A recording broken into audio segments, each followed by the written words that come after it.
you know what you just said about cautious Christmas? Yes. Ugh. Imagine, you know, that could be the Christmas cards of the future. Have yourself a cautious Christmas. I know. In fact, I don't think that's going far enough. I think we should just give in, just cancel Christmas. And how about on perhaps some solstice, the longest day of the year, when maybe it's the safest for us in respiratory diseases, we step out for maybe just an hour onto our doorsteps to clap for the NHS and for the nation, and then timidly maybe for the retreat. train drivers. Yeah. You know, give them a few more days off. You know, Sure. because it's a hard job driving a train. And then just retreat back indoors where everything is safer. Yeah, and just don't go out. Because quite frankly, you know, it's not worth the risk. Because, you know, terrible things can happen when you go outside. Because, you know, you might encounter people that you don't like. You might meet someone that you fall in love with. It changes the course of your life forever. Which you might not want because you don't like change. Dating's not safe. No, Mike. it isn't. It's just not safe. You could get pregnant. I know. You know, I mean, obviously not in my case. And you could, in fact, fall over, cut your knee, maybe. But some people are genuinely really obsessed with safety now and really cautious. And if you look at the last week, people have basically locked themselves down without so much as a law, a statutory instrument, even without being told to. People have cancelled nativity plays, office Christmas parties, lateral flow tests ran dry, and people queued for 8 hours around the corner for their boosters. Well, you know, a week ago, Desmond Swayne unleashed this tirade in the House of Commons on the day that, amidst that Tory rebellion, they voted through the mandatory vaccinations for the NHS, the expansion of mask mandates, and also vaccine passports. They don't like us calling them vaccine passports, but they're vaccine passports. Yeah, because they keep doing this thing where they go, you see, we've worked in public policy for a long time, and what we know is that if you change the name of something, that's the way people call it then, and they don't call it something else. They think of it as something completely different. It's a vaccine passport. Yeah, get lost. You think that's stupid.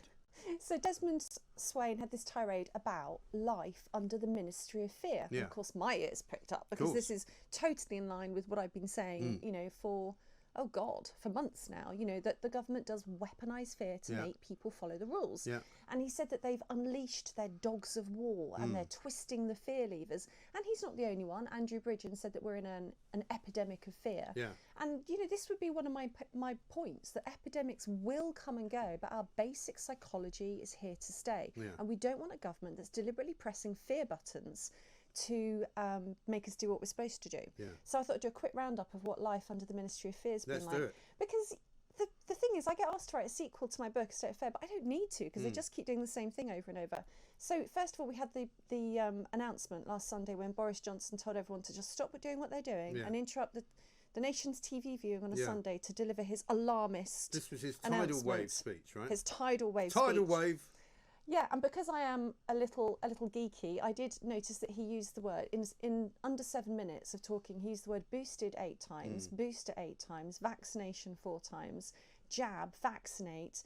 You know, the message was very clear. We were left with no misapprehension about what we're supposed to do, which is to get boosted. Yeah. So there's this very alarmist language and the very heavy focus on boosting, and then that was followed with more worst case scenarios and more numbers. So Sajid Javid said there were 200,000 infections a day, which it turned out was an extrapolation from a prediction. It was I think we'd be kind if we called it a back of the envelope calculation. Yes. So, you know, like all of them.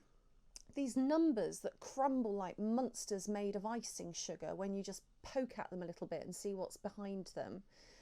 Also, some new ads were released. Have you seen the Don't Let COVID Hang About ads? I don't think so. Okay. Because luckily I don't pay much attention to television. Well, you just hear on the radio. I don't listen to the ads on the radio. I have a great ability to zone out whenever actual people are not speaking. Really? Yeah, I can do that. I don't watch ads either, but somebody wrote to me to say that their children had been terrified by a new ad on TV, and they sent me the copy of the complaint they've sent to their MP and to the Advertising Standards Authority. So there's this new ad called Don't Let COVID Hang Around, and basically you see people talking and this black mist is coming out of their mouths and swirling around the room. Now, I'm a little bit on the sensitive side. I don't watch horror films. Stephen, I watch it. I was like, well, that's a little bit sinister. Watching these black kind of globules come out of the mouth. Oh yes, I have seen hang that. Around in the air. I have seen that. And then some. I didn't know what it was an ad for. Well, clever people open the window and it goes out. So it's an ad for ventilation, which is actually a really sensible message to get across.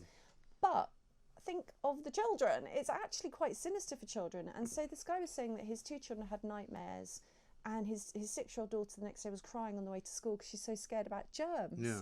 So they've released more of these ads which are very fear-mongering. There's also a new press... The other one that I saw was somebody sent it to me, and it was a still picture, so I assume it was a newspaper advert, of an old person lying in a bed in a hospital, hooked up to, not a ventilator, but certainly an oxygen mask, with a drip into their hand. Don't ruin Christmas for your grandpa, or something like that. It's just like, get away from me, scumbag. The best gift you can give your grandparents is to get the grandchildren vaccinated. Yeah. It's an unbelievable piece of emotional blackmail. Just incredible. I mean, if that grandparents had their vaccine, they've had the protection it gives them. The children probably by now have all had COVID anyway. That is a shocking ad. So that's another one I was going to mention. Really nasty emotional blackmail. And then there's another one out. It's a bit more positive this time, I have to say. The Get Boosted Now one. So you see a picture of somebody in black and white, but they're smiling. So it's a bit more positive than last year's campaigns. But we've gone back to the red and yellow chevrons, which say danger, danger. And in the boosted, and now you've got this big O, big golden O, which is supposed to evoke the Omicron, but also this ring of protection. I see. And the person in black and white surrounded by a golden glow. Do you remember the Ready Brek ads? Yes. Right? Yeah. Okay, so it's like the Ready Brek ads. Isn't there like some kind of Greek symbol for Omicron? Because you know how we're supposedly going through the Greek alphabet. Yeah. What is the Greek actual symbol in ancient Greek for Omicron? I'm afraid I don't have a classical education, and you're asking the wrong person. Well, State school I'll didn't do have to get Anne Greek. Whittaker back. Yeah, Boris Johnson probably would know that one. He probably That's would. one of If the he didn't things know, he he'd knows. just make it up anyway. He's got his ancient Greek. Yeah. So we've got this onslaught of ads, and you've probably seen pictures floating around, people showing pictures in just astonishment, because all of the national newspapers have got this Get Boosted Omicron ad all over the front covers. I mean, what are we spending? I'm getting quite annoyed about how much of our taxes is going on these nationwide campaigns. These don't come cheap. And of course, it's propping up the national media, the amount of money that the government is spending on COVID advertising. Yeah, I know. It is incredible. And I mean, I sit here as somebody who has no say in what goes on in the commercial aspects of this company, and neither would I wish to. Certainly, I don't speak for them. I would not ever advise them. I know people say to me, why don't you stop these ads? Well, one, it's not within my gift to do so. Two, we're a commercial organisation. Unfortunately, we're not the BBC, and we are subsidised by advertising. And if that comes from the government, as much as it would come from anywhere, we'll take it. It would be a very, very strong line indeed to take for any company to say we will not take any government advertising. And I'm not saying those companies shouldn't take it. I hate that any sort of cancel culture like that, in whichever direction it goes. But when you see the news agents and every front cover looks the same, it's like, wow, that's a lot of money that's going on advertising. Yeah. There are two more insidious forms of this this week of life under the Ministry of Fear. So fines were announced for people who falsify their COVID passes, their vaccine passports. £10,000 fine you can get if you falsify it, if you pretend you're vaccinated when you're not. Now, a £10,000 fine is huge, is life-destroying for some people, and that is literally designed to strike fear into your heart so that you don't risk falsifying the documents. Yes. And then finally, and this is the most disturbing thing for me, there's a lot of anti-vax rhetoric. So we've heard Sajid Javid and leader comments in newspapers saying that this is a pandemic of the unvaccinated and it's selfish of people not to get vaccinated. Now, whether that's right or not... And that's becoming a refrain, isn't it? The selfish thing. Selfish unjabbed. I think we have to be really careful about value judgments like that, because there are multiple reasons that we've talked about before for not having the vaccine. But for me, this is about deflection. The government have had a year to prepare the NHS. The NHS bosses have had a year to... Well, they've had longer than a year, but I mean, they haven't done it ever. They haven't done it ever. They've had forever, but since last winter, they've had a year. Of course. And they all knew, and they were all saying, of course it will be bad next winter. Because partly they started saying in the summer, did they not? Well, we didn't have much flu last year, so we better be prepared to have a load of flu this year. To which I kept saying, well, why? And did you really not have flu last year, or did you just not really count flu last year? And is there going to be more flu this year? I don't know. There hasn't been, as far as I know, more flu this year. I know that I got some, but that's by the by. You know, I'm not one of those that believes there wasn't any last year. They just didn't count it.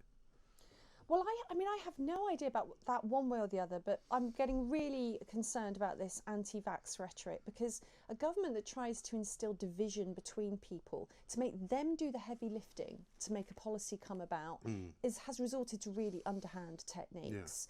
And I mean, I heard one of my neighbours say this the other day, that someone isn't going to go to their Christmas do because they're not vaccinated. I mean, my goodness me, the kinds of things people are doing to each other now, which is, I think this has been very much started by the politicians. Yeah. It's kind of like the ultimate dead cat on the table strategy. Oh, don't look at all the parties we were having last year. Right. Don't look about the fact that we haven't prepared the NHS. It's you unvaccinated people that are causing the problem. Without any cause and effect, basically, without any proof that actually people who are unvaccinated are somehow making it all worse, because that's not the case. Anyway,